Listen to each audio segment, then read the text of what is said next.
সালাম দেওয়ার ক্ষেত্রে একবার জিজ্ঞেস করেছে পানাহারের ক্ষেত্রে সালাম দেওয়া বা নেওয়া সম্পর্কে। শুনে রাখেন ভালো করে, সালাম দেওয়া যে কোন অবস্থায় যাবে, হ্যাঁ, যতক্ষণ পর্যন্ত আপনি বাথরুমে নন। বাথরুমে থাকলে আপনি সালাম দেবেন না আর উত্তর দেবেন না, কাজায়ে হাজাতে আছে।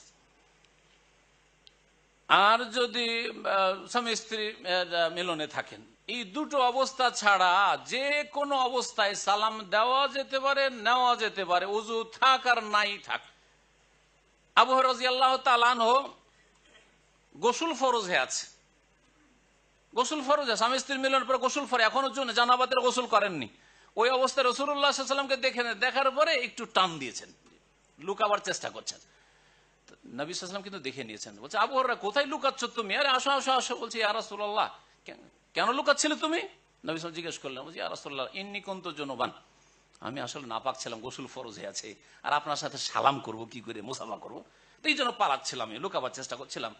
নবী সাল্লাল্লাহু আলাইহি ওয়াসাল্লাম বলেন ইন্নাল মুসলিমা লা ইয়ানজুসু, মুসলিম ব্যক্তি নাপাক হয় না। সূরা তাওবা ইন্নামাল মুশরিকুনা নাজাস, মুশরিক বহুত্ববাদী না, তার আকীদা নাপাক, শিরক ঢোকানো রয়েছে। মুসলিমের শরীর কখনো নাপাক হয় না।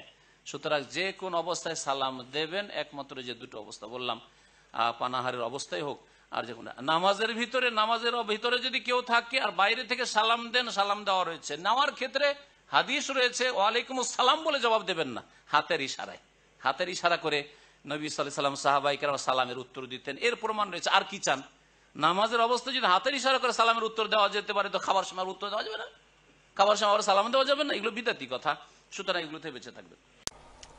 ইমাম আহমদ বিন হাম্বল রাহমাতুল্লাহ আলাইহিকে দেখে চিনা যেত না। আমাদের আজকে আপনাদের প্রধান বক্তা শায়েখ আব্দুর রাজ্জাক বিন ইউসুফ সাহেবের মতোই খানিকটা।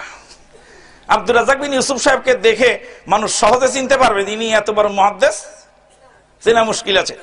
উনি গেছিলেন আমাদের পাবনায়, তো পাবনায় গিয়ে উজুখানায়, মসজিদের উজুখানায় গেছেন উজু করতে।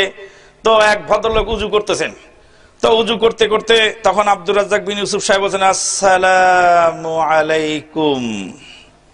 তো ওই লোক দেখছে যে এই লোক মুসল্লি মানুষ, তো সালাম দিল কেন? উজুর সময় তো সালাম দেওয়া নিষেধ। তা উজু টুজু করে উঠে বলছে ভাইজান আপনাকে দেখে তো নামাজি মনে হয়, নামাজ কালাম তো পড়েন, তাতে বোঝা যাচ্ছে।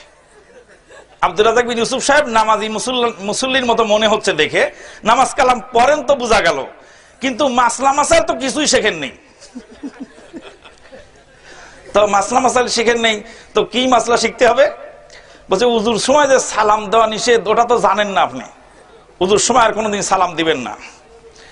তখন আব্দুর রাজ্জাক বিন ইউসুফ সাহেব বলছেন কে বলেছে উজুর সময় সালাম দেওয়া যাবে না? কে বলেছে? বলছে হাদিসে আছে। কোথায় আছে? লোক তখন বুঝে ফেলছে যে ইনার কথার ভয়েস শুনে তো সাধারণ মুসল্লি মনে হচ্ছে না, ভয়েসটা তো ফের অন্যরকম।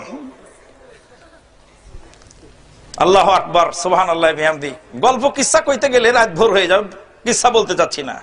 বলতেছিলাম যে চিনতে পারেনি। আমি তো বাহরাইনে, আমি আমার বাসস্থান থেকে অফিসে সকাল বিকাল হেঁটে যাতায়াত করতাম। হেঁটে যাতায়াত করে এই কারণ আমার ডায়াবেটিসের কিছু প্রবলেম আছে, যা হাঁটলে আমার একটু সুবিধা হয়। বাসাটা ওই জন্য অফিস থেকে খানিকটা দূরে নেওয়া হয়েছে। সকাল বিকাল হেঁটে যাই। তো একদিন সকালে হেঁটে যাচ্ছি আমার বাসস্থান থেকে বাহরাইনের আমার সেই ইসলামিক সেন্টার, হেদায়া সেন্টারের দিকে যাওয়ার পথে রাস্তায় দেখছি বাংলাদেশের কিছু তরুণেরা, তারা ওখানে কনস্ট্রাকশনের কাজ করে রাস্তার কিনারে কার্পেট বিছিয়ে বসে নাস্তা খাচ্ছে, রুটি খাচ্ছে, আপনার সবজি এবং ই দিয়ে, কি বলে, হ্যাঁ সবজি দিয়ে রুটি তারা খাচ্ছে, ওখানে সবজি ডাল দিয়ে রুটি খাচ্ছেন। তো আমি যাওয়ার পথে বললাম আসসালামু আলাইকুম ওয়া রাহমাতুল্লাহি ওয়া বারাকাতুহু। ওরা মনে মনে আমারে ভাবলো যে আমি কোন আরাবিয়ান লোক, বাংলাদেশি মনে করেনি, আরাবিয়ান লোক মনে করে বসে, এই তোর আক্কেল হয় নাই, তুই আরব দেশে বাস করো কিন্তু মাসলা মাসাইল কিছু শেখো নাই, বেয়াদব আরবি বলতেছে, আমাকে আদব শিখাচ্ছে আর কি। বলছে খাওয়ার সময় সালাম দেওয়া নিষেধ জানো না?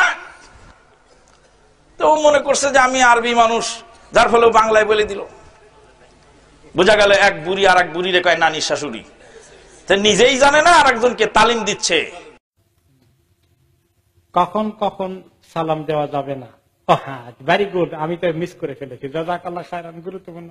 কিছু সময় আছে সালাম দেওয়া যাবে না, সেটা হচ্ছে নামাজ পড়া অবস্থায় কাউকে সালাম দিবেন না, যিনি আযান দিচ্ছেন তাকে সালাম দিবেন না, যিনি টয়লেটের কাজায় হাজতের হালাতে আছেন তাকে সালাম দিবেন না, অথবা স্বামী স্ত্রী অন্তরঙ্গ মুহূর্তে আছে তাদেরকে সালাম দিবেন না। এই কয়টা কাজ। এখন আমাদের সে এর সঙ্গে যোগ করছে কি, খাবার সময় সালাম দিবেন না, ওযু করার সময় সালাম দিবেন না, আর কি কি আছে, তেলাওয়াতের সময় সালাম দিবেন না। এগুলা ঠিক নয়। খাওয়ার সময় সালাম দিবেন, নিশ্চিন্তে সালাম দিবেন। একটা ফালতু মশালা আমাদের সমাজে কে যে প্রচার করেছে তার বাড়ি কোথায় আল্লাহ ভালো জানে,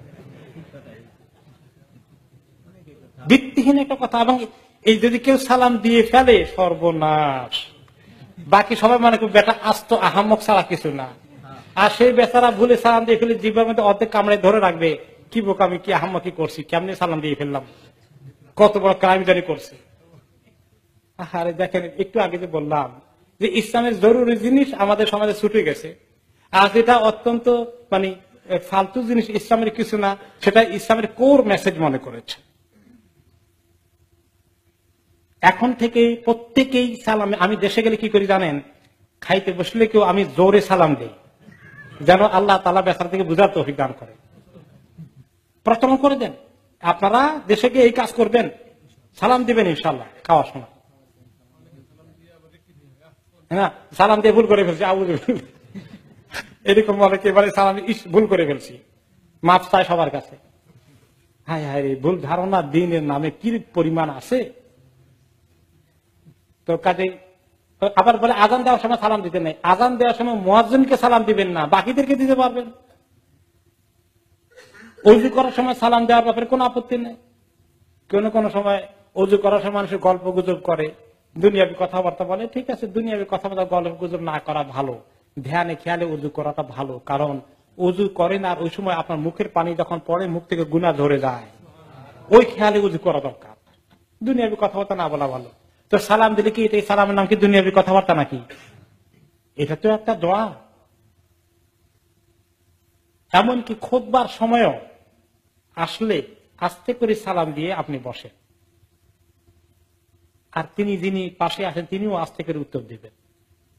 আসসালামু আলাইকুম লম্বা করে দিবেন না, একমাত্র ইমাম যখন আসবে মুসল্লিদেরকে ফেস করে তখন, বাকিরা কয়েকটি কাছে যিনি আছেন সালাম দিয়ে বলবেন এবং তিনি আসসালামু আলাইকুম, এভাবে বাস, এর ভিতরে খুতবার দিকে মনোযোগ চলে যাবে।